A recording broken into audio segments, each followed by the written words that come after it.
मंडणगड तालुक्यातील कोल्हावली येथील नवसाचा राजा श्रीरंग भैरी ग्रामदैवत भक्तांच्या भेटीला। मंडणगड तालुक्यातील कोल्हावली येथील नवसाचा राजा श्रीरंग भैरी ग्रामदैवत भक्तांच्या भेटीला निघाले असून सर्व भक्तांच्या मनोकामना पूर्ण होतात। भक्तजन आतुरतेने नवसाचा राजा श्रीरंग भैरी ग्रामदेवताची पालखी कधी येते याची वाट पाहत असतात। सर्व भक्तजन बोललेले नवस व नवीन नवस बोलून आपल्या मनोकामना पूर्ण करत असतात। खरोखरच मंडणगड तालुक्यात तसेच पूर्ण महाराष्ट्रात या पालखीचे नाव नवसाला पावणारा राजा असे झाले आहे। तालुक्यातील बहुतेक गावांत जाऊन हा राजा सर्वांच्या मनोकामना पूर्ण करत आहे। या पालखीबरोबर असलेला संकासूर लहान मुलांपासून ते वयोवृद्धांपर्यंत सर्वांना आकर्षित करतो। लहान मुलं संकासूर पाहण्यासाठी खूप आतुर झालेली असतात। कोल्हावली गावाची पालखी आज दुसऱ्या ओळीला बाहेर पडते।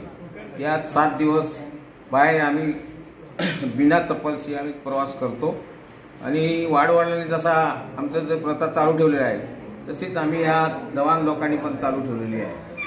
आणि होमाच्या आदल्या दिवशी आम्ही घरी जातो। मंडणगड तालुक्यात म्हटले जाते की नवसाला पावणारी पालखी आहे आपली कोल्हावली, तर त्याबद्दल काय सांगाल?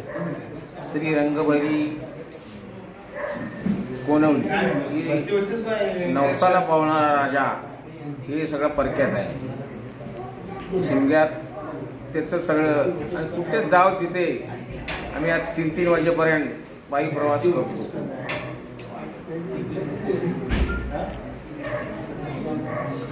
तुम्ही कितव्या वर्षापासून पालखीवर आहेत? म्हणजे काय सांगू शकत नाही, आमची पिढी किती पिढ्या गेल्या असतील त्याच्या काय आम्ही सांगू शकत नाही। तुम्ही किती वर्ष? मी आज 25 वर्ष आहे।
सुरेश महाजन ते दिवस मैदा बरी माने दोघे तरी काल काय मामायरो सुरेश महाजन जोडते अरे चाले त्या पावल्या अरे चप्पला कोटी वरली राधारा मुलामांचा संसार धंद्या संभाळ करावा या पाळता देश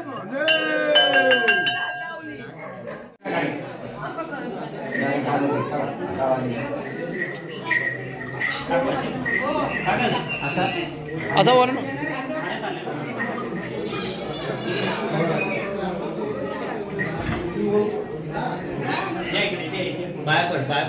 अरे सुट्टी घेतली काय? चला सगळी पोरं थांबले आज सुट्टी सगळ्यांना काल प्ले करायचा खालचा फक्त प्ले करायचा।